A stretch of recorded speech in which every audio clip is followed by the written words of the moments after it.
Welcome. In this video, I'll show you how to cancel Minecraft Realms subscription on mobile. So first up, go ahead and open up your Play Store or App Store.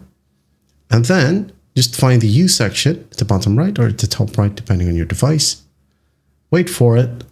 And then at the top, you have your profile as well. Just tap on it. Now go ahead and tap on Payments and Subscription. Okay. Just tap. And then here we have subscriptions. Tap on it. Wait for it to load, and once it loads, as you can see here we have our Minecraft Realms subscription. Okay, Realms Plus right here. So I'm going to tap on it. Now you'll be able to see a cancel button. Tap on cancel. Then go ahead and select the reason why you wanted to cancel your Realms subscription. So maybe you could just go ahead and select decline to answer, and then just go ahead and tap on cancel subscription. Wait for it, and it says here subscription will be canceled. When, you may ask, okay?